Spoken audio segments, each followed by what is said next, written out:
Welcome once again प्यारे बच्चों, dear viewers. Saalumarada Thimmakka chapter के माध्यम से हम अंग्रेजी सीख रहे थे। चलिए आइए आज हम इस चैप्टर का, इस लेसन का सेकंड पार्ट पढ़ेंगे।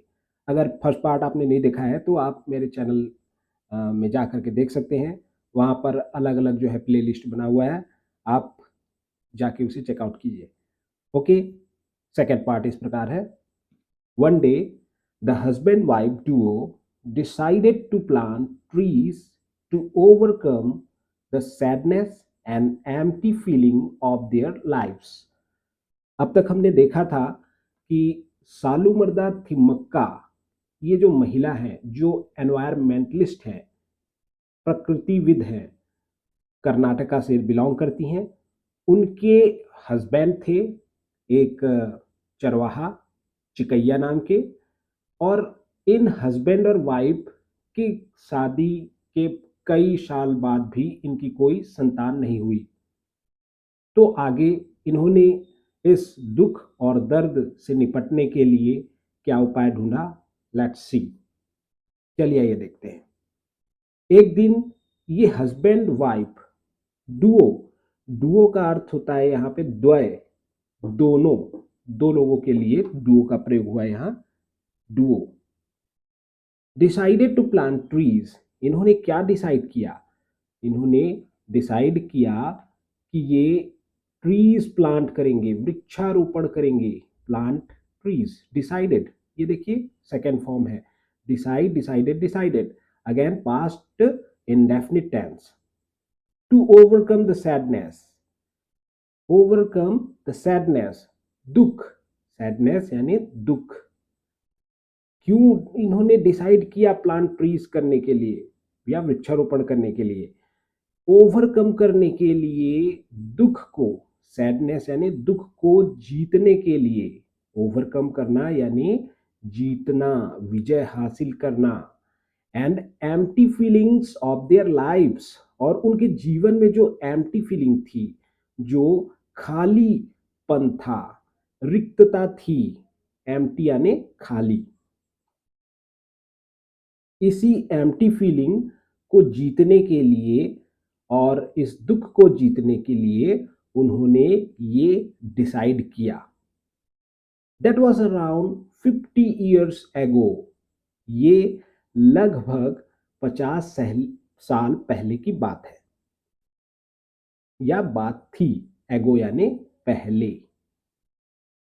From there started a journey of untiring love and selfless service of an ordinary couple towards an extraordinary mission। तो उस समय से, यानी उस 50 साल पहले से ही ये इनकी एक जर्नी स्टार्ट हुई। स्टार्टेड अ जर्नी, यात्रा स्टार्ट हुई इनकी।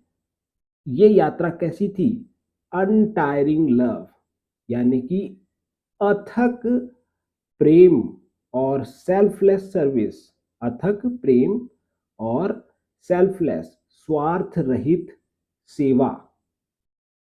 अनटायरिंग लव और सेल्फलेस सर्विस की ऐसी जर्नी थी। किनकी जर्नी थी? ऑफ एन ऑर्डिनरी कपल, एक साधारण दंपत्ति की, टुवर्ड्स एन एक्स्ट्राऑर्डिनरी मिशन, एक असाधारण मिशन की ओर, एक असाधारण मिशन की ओर, एक साधारण कपल की या दंपत्ति की एक ऐसी यात्रा जो अथक प्रेम और सेल्फलेस, स्वार्थ रहित सर्विस या सेवा की, अभियान इनका चालू हो गया। मिशन यानी अभियान। To raise as many trees as possible, इनका अभियान कैसे था? To raise as many trees as possible, मतलब जितनी हो सके उतनी वृक्ष पालना, पोसना। रेज यानी होता है पालन पोषण करना। As possible with love and care and as their own children, प्रेम और केयर के साथ। और किस तरह का प्रेम और केयर?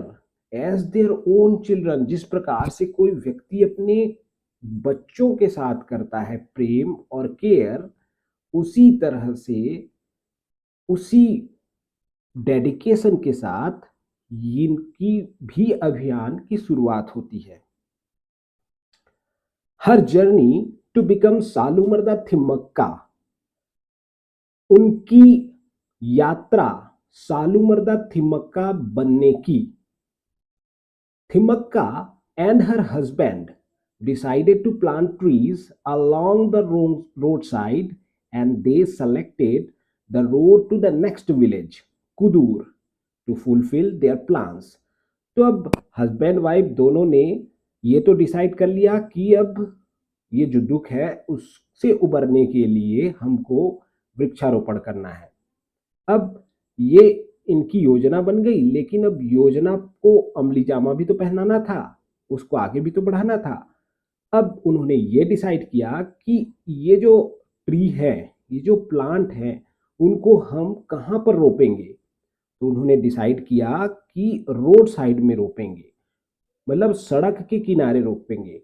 अब सड़क भी कौन सा, जो उनका अगला गांव था, नेक्स्ट विलेज था, कुदूर नाम का, उससे लगी हुई जो रोड थी, सड़क थी, उसी में हम रोपेंगे, उसी के किनारे किनारे हम वृक्षारोपण करेंगे। ये डिसाइड किया गया दोनों के द्वारा। अगेन देखिए, दे डिसाइडेड, ये जो टेंस है वो फिर से पास्ट इंडेफिनिट टेंस में चल रहा है। This particular road was one that did not have a single tree.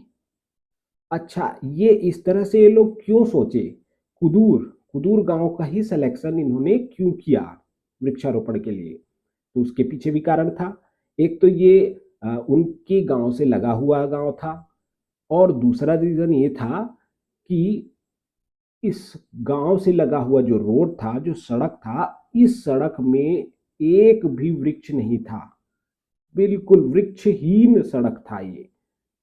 And caused immense hardship, और इसके कारण ये जो जर्नी थी, यहाँ पर जो भी व्यक्ति जर्नी करता था, to the travellers on the dry hot days, जो भी यात्री इस सड़क से जर्नी करता था, यात्रा करता था, उसे बहुत अधिक हार्डशिप या कठिनाई का सामना करना पड़ता था। हार्डशिप का अर्थ होता है कठिनाई, और इमेंस का अर्थ होता है अत्यधिक। तो इमेंस हार्डशिप का अर्थ हो गया अत्यधिक कठिनाई का सामना करते थे ट्रैवलर्स लोग, जो यात्रीगण थे वो करते थे।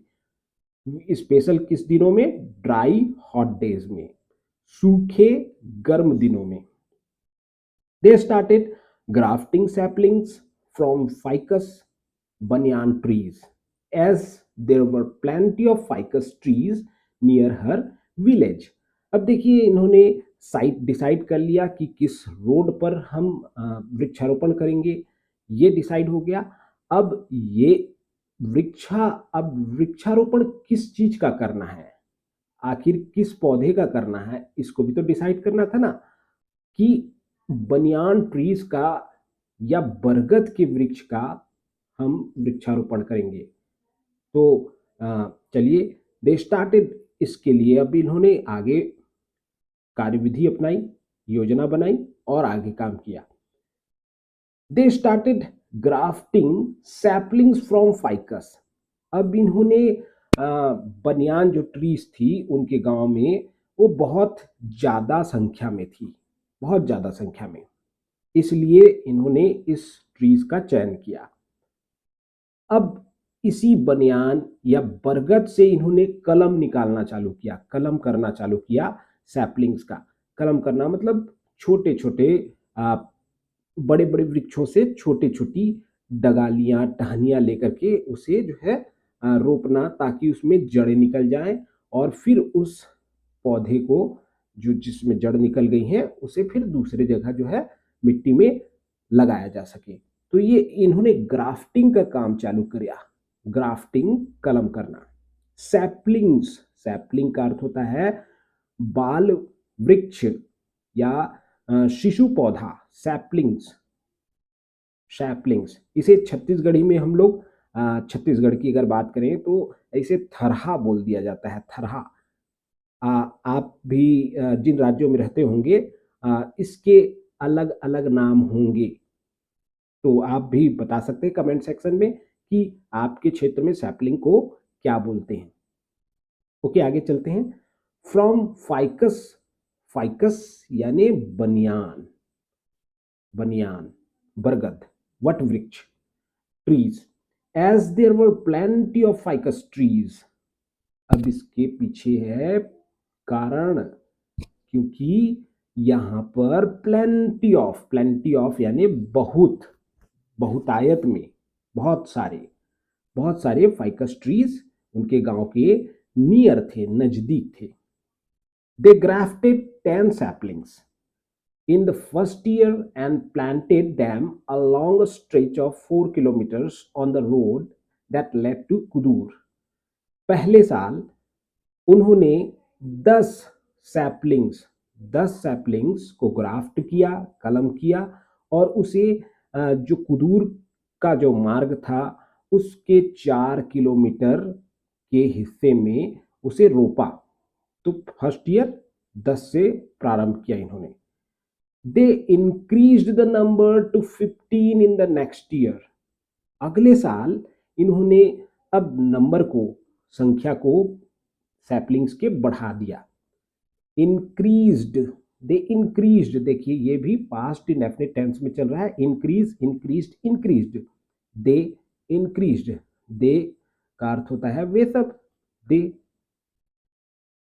द नंबर टू 15, 15 साल, 15, पहले साल 10 सैपलिंग्स, उसके बाद अगले साल 15 सैपलिंग्स।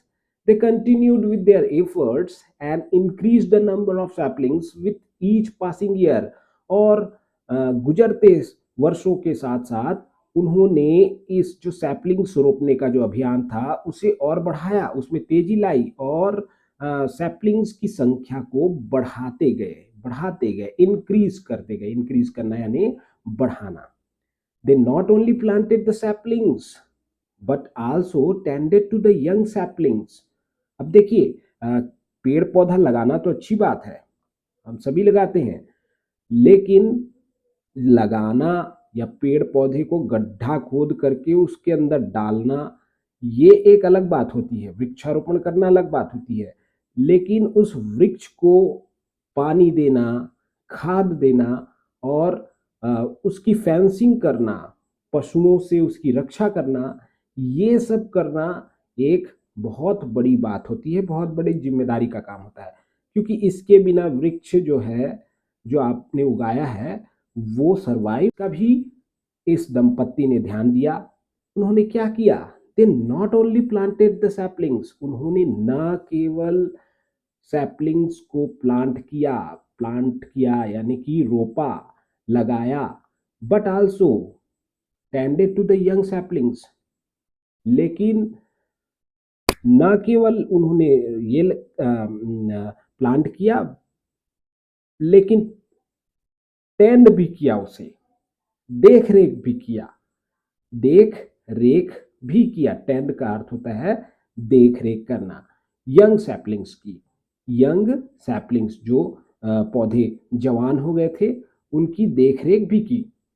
ईच मॉर्निंग, प्रत्येक सुबह, they started from their home with 4 pots. अब किस तरह से देखरेख की देखते हैं।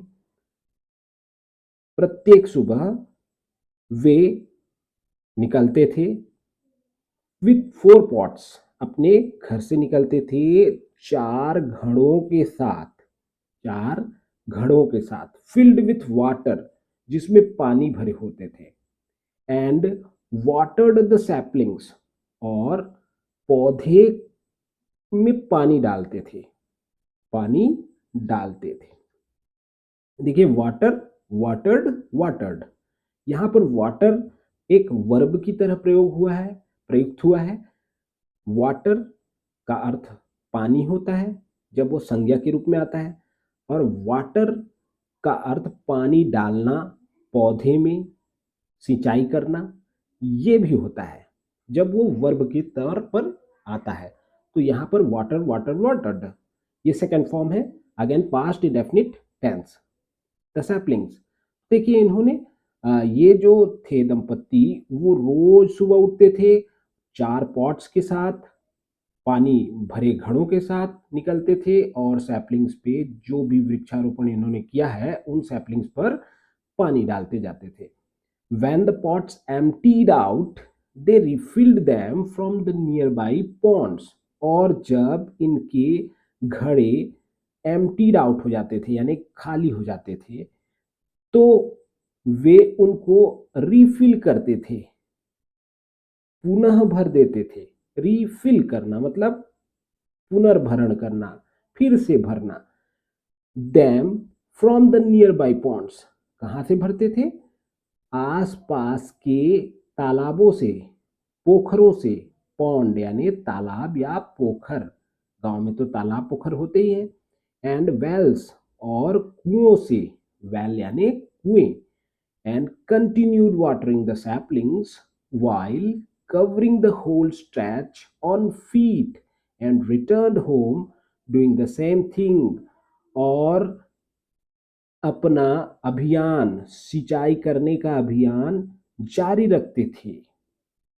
while covering the whole stretch, जो भी उनका पूरा संपूर्ण एरिया था जहां उन्होंने वृक्षारोपण किया, उसमें सिंचाई करने का अभियान जारी रखते थे। किस तरह से जारी रखते थे? ऑन फीट, पैदल ही।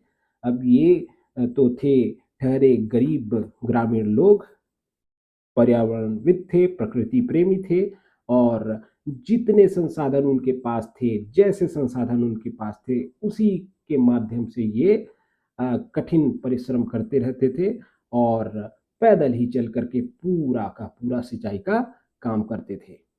And return home doing the same thing, और इसी तरह से सींचते हुए पौधों को ये वापस घर की ओर आते थे।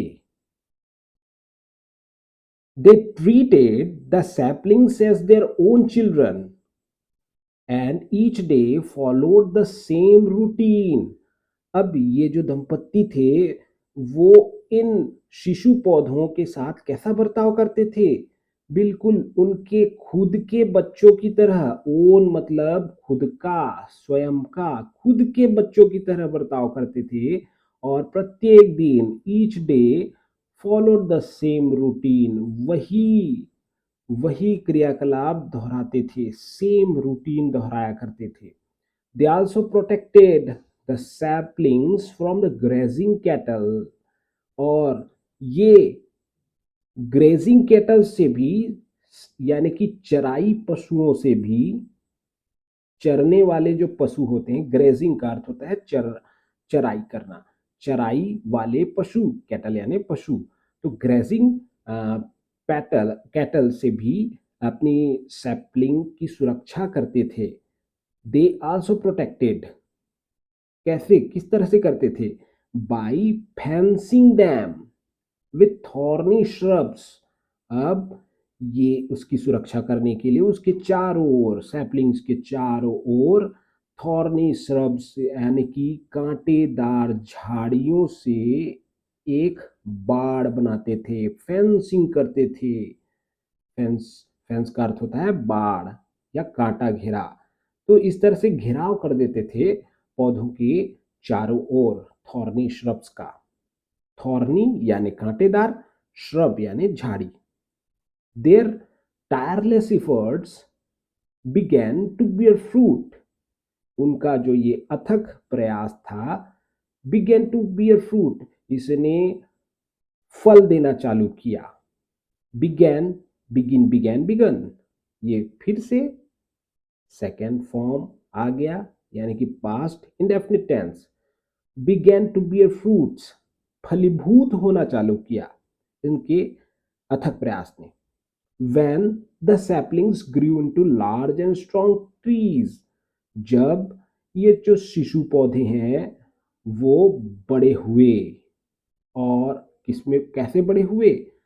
बड़े बड़े विशाल वृक्षों में, विशाल और मजबूत वृक्षों के रूप में जब वे बड़े हो गए, तब इनका जो प्रयास था वो फलीभूत हुआ।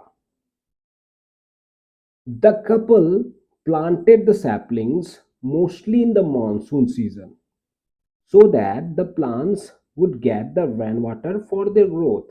अब देखिए, ये अनपढ़ लोग हैं, गरीब लोग हैं, फिर भी इनमें इतना कॉमन सेंस है कि पौधे को किस समय में रोपा जाए। तो ये बिल्कुल कॉमन सेंस का उपयोग करते थे और उन पौधों को इन्होंने मॉनसून के समय में ही रोपा अधिकांशतया। मॉनसून क्या होता है? मॉनसून भारत का जो कृषि है उसे मानसूनी जुआ बोलते हैं। मॉनसून एक प्रकार की ऊर्जा है।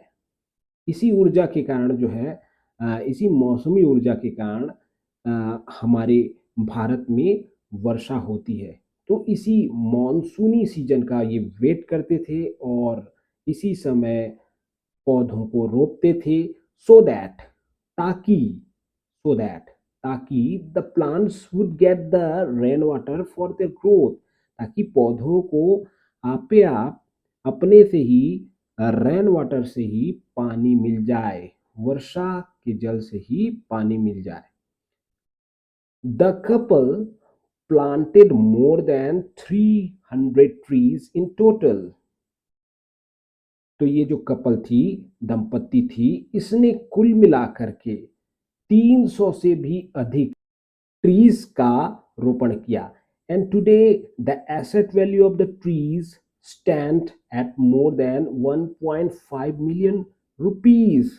और अभी उनके द्वारा रोपे गए इन वृक्षों की अगर हम एसेट वैल्यू निकालें, संपत्ति की अगर हम वैल्यूएशन करें, मूल्यांकन करें, तो उसकी कीमत लगभग 1.5 मिलियन रुपीस यानी कि 15 लाख रुपए से भी अधिक होगी। 1 मिलियन का अर्थ होता है 10 लाख, तो 1.5 मिलियन मतलब होगा 15 lakh. Thimmakka's husband passed away in 1991, but she continued with her mission alone। Thimmakka के पति का स्वर्गवास हो गया। पास्ड अवे गुजर गए, मर जाना, गुजर जाना। पास्ड अवे सेकंड फॉर्म है। इन 1991, तो 1991 में 1991 में थिमक्का के जो पति चिकैया थे उनका स्वर्गवास हो गया। लेकिन थिमक्का जो है अपने इस अभियान को अकेले ही जारी रखी। अलोन का अर्थ होता है अकेले, अलोन। एंड अनडॉन्टेड, और निर्भीक रूप से जारी रखी, अविचलित रूप से जारी रखी। अनडॉन्टेड यानी होता है अविचलित रूप से, जिसमें उत्साह में कमी नहीं आती, उसे अनडॉन्टेड बोलते हैं। ठीक है, निर्भीक या उत्साह जैसा था उससे भरी हुई। The government of Karnataka has taken over the management of the trees now. अब जो कर्नाटक की सरकार है, कर्नाटक राज्य की सरकार है, वो इन वृक्षों के प्रबंधन को, मैनेजमेंट को अपने जिम्मे ले चुकी है, टेक ओवर कर चुकी है। Thimmakka was referred to as Salumarda Thimmakka after her work got popular among the people। जो थिमक्का थी वो सालूमर्दा थिमक्का कहलाने लगी। क्यों सालूमर्दा भी उन्हें क्यों कहा जाने लगा? थिमक्का कब कहा जाने लगा? जब उनका वर्क, उनका कार्य पॉपुलर हो गया, लोगों के बीच में बहुत ज्यादा प्रचलित हो गया, प्रसिद्ध हो गया, तब उन्हें सालूमर्दा थिमक्का कहा गया। शुरू में बताया गया था कि थिमक्का का पहला जो शुरुआती नाम था वो थिमक्का था, लेकिन बाद में सालूमर्दा नाम भी ऐड हो गया। अब ये सालूमर्दा यानी क्या होता है देखिए। Saalumarada means a row of trees in Kannada language. ये जो सालूमर्दा शब्द है वो कन्नड़ भाषा का एक शब्द है। इसका अर्थ होता है वृक्षों की कतार, या पंक्ति, वो भी कन्नड़ लैंग्वेज में। कर्नाटका में बोली जाती है ये भाषा Kannada. She was given the name to honour her dedication towards planting the saplings and preserving the environment despite the numerous hardship। तो उनको यह जो नाम दिया गया, she was given the name, ये नाम क्यों दिया गया? उनके डेडिकेशन को, उनके समर्पण को सम्मानित करने के लिए। किसके प्रति समर्पण? डेडिकेशन यानी समर्पण। Towards planting the saplings, saplings को उगाने के लिए, रोपित करने के लिए, और प्रिजर्विंग द एनवायरमेंट, और पर्यावरण की सुरक्षा करने के लिए। Despite the numerous hardship, despite के बावजूद, के मतलब अनेकों कठिनाई होने के बावजूद भी उन्होंने जो ये काम किया था, उसके लिए numerous hardship that she and her husband had to face along the way, जो उनको और उनके हस्बैंड को इस पूरी जर्नी में जो कठिनाई हुई थी, जो अनेकों कठिनाइयां हुई थी, उसके बावजूद भी जो काम इन्होंने किया, जो समर्पण दिखाया, उसके कारण इनको सालू मर्दा नाम की ये उपाधि मिली। Other social activities of Thimmakka, Saalumarada Thimmakka की अन्य सामाजिक गतिविधियां। Saalumarada Thimmakka did not stop at only planting trees, तो सालू मर्दा थिमक्का जो है केवल वृक्षारोपण में ही नहीं रुक गई। She got involved in various social activities, वो और भी अन्य सामाजिक क्रियाकलापों में सम्मिलित हुई। गॉट इन्वॉल्व हुई। देखिए डिड नॉट का प्रयोग हुआ है यहाँ पर। डिड नॉट ये पास्ट इंडेफिनिट में जब हम निगेटिव बनाते हैं तो डिड नॉट का प्रयोग किया जाता है। डिड नॉट स्टॉप, नहीं रुकी, स्टॉप। और जब हम डिड नॉट का प्रयोग करते हैं तो फिर वर्ब को सेकेंड फॉर्म से फर्स्ट फॉर्म में बदल दिया जाता है। डिड नॉट स्टॉप, ये स्टॉप्ड का स्टॉप हो गया। आगे देखते हैं अन्य सोशल एक्टिविटीज किस प्रकार हुई। Like construction of a tank to store rain water for the annual fair of her village, जैसे कि एक टैंक का निर्माण करवाया उन्होंने, कंस्ट्रक्शन करवाया। कंस्ट्रक्शन यानी निर्माण, टैंक यानी एक तालाब बोल सकते हैं या एक बड़ी सी टंकी बोल सकते हैं। टैंक जिसमें रेन वाटर को स्टोर किया जाता था, वर्षा जल को स्टोर किया जाता था, सहेजा जाता था, ताकि उनके एनुअल फेयर में या जो उनका वार्षिक मेला लगता था उनके गांव में, उसके लिए पानी मुहैया कराया जा सके। एनुअल फेयर, वार्षिक मेला। She has plans of building a hospital in her village, उसके अन्य भी प्लान थे। क्या प्लान थे उनके? एक विलेज के लिए एक हॉस्पिटल बनाने का, हॉस्पिटल अस्पताल बनाना चाहती थी। And has set up trust for the purpose, और उसके लिए उन्होंने एक ट्रस्ट या न्यास का निर्माण किया है। अब देखिए हैज वो उसके लिए न्यास का निर्माण कर चुकी है। ये हो गया आपका हैव या हैज जब लगता है तो वर्ब का थर्ड फॉर्म भी लगता है। सेटअप हो गया। यहाँ पर हैज, ये यहाँ पर हो गया है आपका प्रेजेंट परफेक्ट टेंस। आगे देखते हैं। She is an active crusader for spreading the message of afforestation, या वनीकरण या वृक्षारोपण के संदेश को फैलाने के लिए, स्प्रेड करने के लिए एक बहुत ही एक्टिव सक्रिय क्रूसेडर का काम करती हैं। प्री क्रूसेडर हैं। क्रूसेडर मतलब होता है एक योद्धा, धर्म योद्धा जिसे बोलना चाहिए, बिल्कुल उसमें लगी हुई है वो। Her simple philosophy of life is that every person on this earth must leave behind some asset for humanity। उनके जीवन की जो सबसे सिंपल एक साधारण सा दर्शन है, फिलॉसफी है, वो क्या है? वो ये है कि हर व्यक्ति को इस अर्थ में, इस धरती में अपने पीछे कुछ ऐसी संपत्तियां छोड़ के जानी चाहिए, एसेट छोड़ के जानी चाहिए जो ह्यूमैनिटी के लिए हो, ह्यूमैनिटी यानी कि मानवता के लिए हो।